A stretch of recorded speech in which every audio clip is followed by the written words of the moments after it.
ஹரே கிருஷ்ண கிருஷ்ண கிருஷ்ண ஹரே ஹரே, ஹரே ராம ராம ராம ஹரே ஹரே. இன்றைக்கி நாம் பார்க்கக்கூடிய தலைப்பு இவற்றையெல்லாம் விட்டுவிடுங்கள் என்ற தலைப்பை எடுத்துட்டு பேசலாம். பகவான் ஸ்ரீ கிருஷ்ணர் கூறுகிறார், தேகாத்ம புத்திகி, அதாவது தன்னை உடல் என்று நினைத்தல். யாரொருவர் தான் இந்த உடல் அல்ல என்று நினைக்கின்றாரோ, மேலும் தனக்கு பகவானுடன் ஆன்மீகமான சம்பந்தம் உள்ளது என்று நினைக்கக்கூடிய நபரே பகவத்கீதையின் கருத்தினை புரிந்து கொள்ள முடியும்.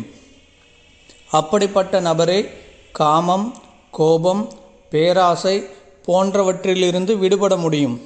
இதனை வெறுமனே ஏட்டளவில் படிப்பது மட்டுமின்றி இதனை அனுபவபூர்வமாக உணர வேண்டும். நம்முடைய சாதனாவின் மூலம் இந்த அனுபவத்தை உணரலாம்.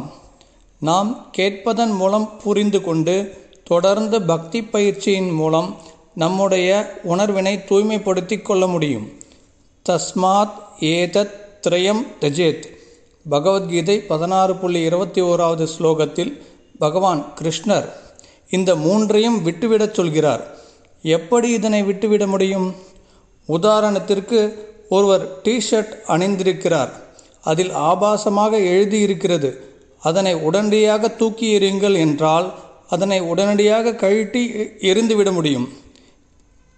இது மிகவும் சுலபமான விஷயம்.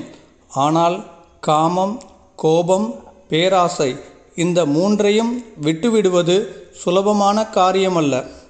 இந்த மூன்றும் நம்முடைய உணர்வில் பின்னி பிணைந்துள்ளது. அதனை விடுவது எளிமையான காரியமல்ல.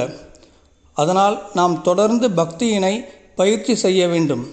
பக்தி பயிற்சியினை செய்வது மட்டுமல்லாமல் தொடர்ந்து பகவத்கீதை மற்றும் ஸ்ரீமத் பாகவதத்தை கேட்க வேண்டும். நாம் இந்த உடல் அல்ல, ஆத்மா என்பதை புரிந்து கொள்ள முயற்சிக்க வேண்டும். நான் இந்த உடலின் இன்பத்திற்காக விருப்பப்படுவது அனைத்தும் என்னுடைய எதிரி. அது நம்மை நரகத்தை நோக்கி அழைத்துச் செல்லும் என்பதை புரிந்து கொள்ள வேண்டும். ஹரே கிருஷ்ணா. ஹரே கிருஷ்ணா ஹரே கிருஷ்ணா கிருஷ்ண கிருஷ்ணா ஹரே ஹரே, ஹரே ராம